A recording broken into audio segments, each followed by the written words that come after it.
Kehidupan ini penuh dengan misteri yang sering kali membawa kita pada pertanyaan besar yang terjadi setelah kematian.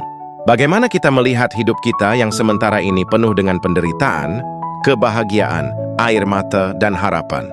Semua orang pasti bertanya-tanya tentang apa yang akan kita temui setelah kita meninggalkan dunia ini. Ada berbagai pandangan tentang kehidupan setelah mati. Namun ada satu pandangan yang sering mengundang rasa penasaran, khususnya bagi orang percaya. Jadi yang akan kita temui setelah kita menghadap kepada Tuhan. Dalam keyakinan Kristen, kematian bukanlah akhir, tetapi awal dari perjalanan baru. Surga dan kebangkitan tubuh adalah bagian dari perjalanan rohani yang jauh lebih besar.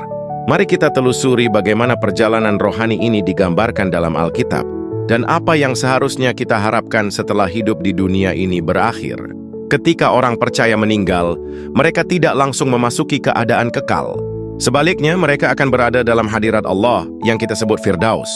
Namun penting untuk dipahami bahwa Firdaus bukanlah tujuan akhir dari perjalanan rohani mereka. Firdaus adalah tempat peristirahatan sementara, di mana orang percaya menikmati kedamaian dan sukacita dalam hadirat Allah, sambil menunggu kebangkitan tubuh dan pemulihan ciptaan yang penuh. Dalam Firdaus, orang percaya mengalami kedekatan yang mendalam dengan Allah. Bagi mereka yang telah meninggal dalam Kristus, Firdaus adalah tempat di mana mereka menikmati hadiratnya, menunggu saat Allah melaksanakan rencana besarnya, yaitu kebangkitan, tubuh dan kehidupan kekal. Paulus dalam Filipi 1 ayat 23 menulis bahwa ia lebih ingin berada bersama Kristus, yang jauh lebih baik daripada tinggal di dunia ini. Firdaus lebih dari sekadar tempat peristirahatan sementara.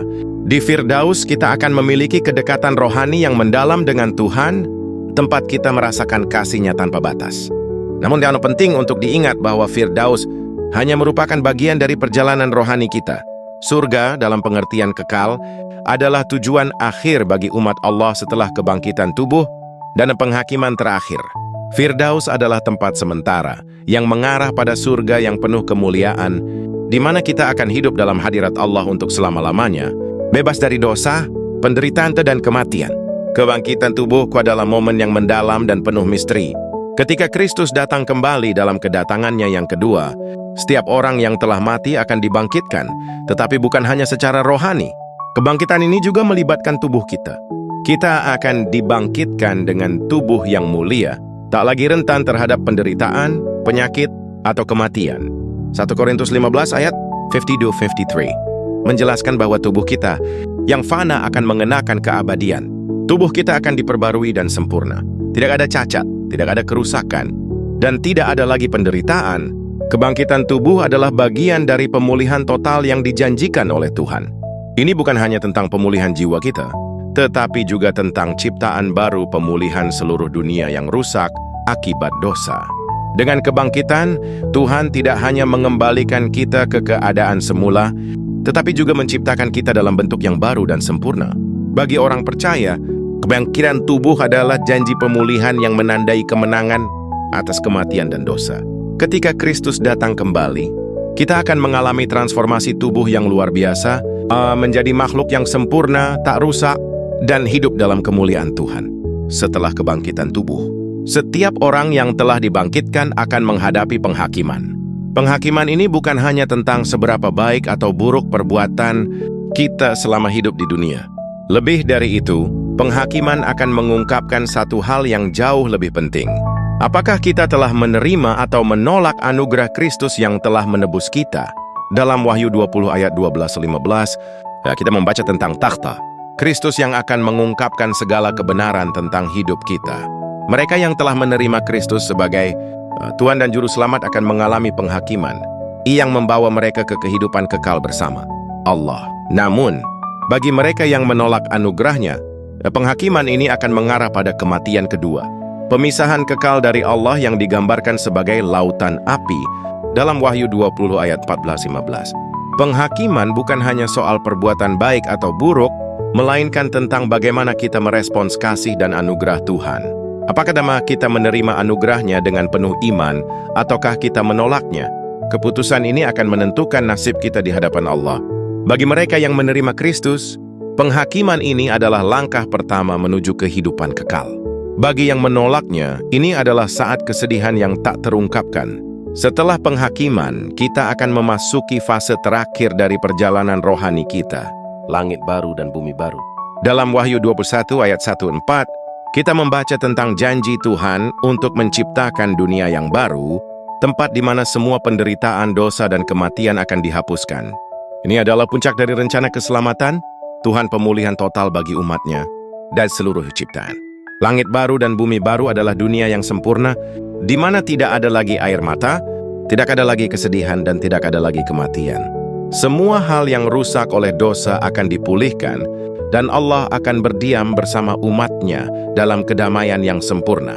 Di dunia yang baru ini, kita akan menikmati kehidupan kekal dalam hadirat Allah yang penuh damai.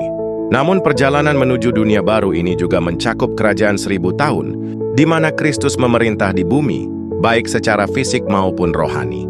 Ini tak adalah bagian dari pemulihan dunia ini sebelum langit baru dan bumi baru muncul. Bagi mereka yang percaya, ini adalah harapan terbesar kehidupan yang sempurna, di mana kita akan tinggal bersama Allah, menikmati kebahagiaan yang tidak pernah berakhir. Langit baru dan bumi baru bukan hanya janji bagi masa depan, tetapi juga pengingat bagi kita tentang harapan terbesar yang Tuhan sediakan. Setiap langkah hidup kita sekarang ini membawa kita menuju pemulihan yang penuh dan sempurna yang telah Tuhan sediakan bagi umatnya.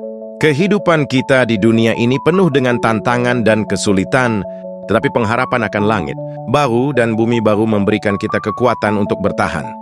Ketika kita melalui masa-masa sulit, kita tahu bahwa ada kehidupan kekal yang menanti kita di hadapan Allah. Tidak ada lagi kesedihan, tidak ada lagi penderitaan, hanya kehidupan yang sempurna bersama Tuhan. Marilah kita menjalani hidup ini dengan penuh harapan, memandang ke depan untuk masa depan yang cerah, di mana kita akan bersama Allah selamanya. Jangan biarkan dunia ini mengalihkan pandangan kita dari harapan besar ini. Kita dipanggil untuk hidup dengan iman dan pengharapan, menantikan kedatangan Kristus yang kedua, yang akan membawa kita kepada kehidupan yang kekal di langit baru dan bumi baru. Jadi perjalanan rohani kita tidak berhenti pada kematian atau surga sementara, tapi berlanjut menuju kebangkitan tubuh, penghakiman, dan akhirnya langit baru dan bumi baru. Ini adalah harapan terbesar yang Tuhan sediakan bagi kita, umatnya. Marilah kita hidup dengan pengharapan yang penuh, mengetahui bahwa setiap langkah kita mengarah pada pemulihan yang sempurna dan kehidupan yang kekal bersama Allah. Jangan lupakan bahwa kita adalah bagian dari rencana besar. Tuhan sebuah rencana yang mencakup kita, seluruh ciptaan, dan janji kehidupan yang sempurna di hadirat-Nya.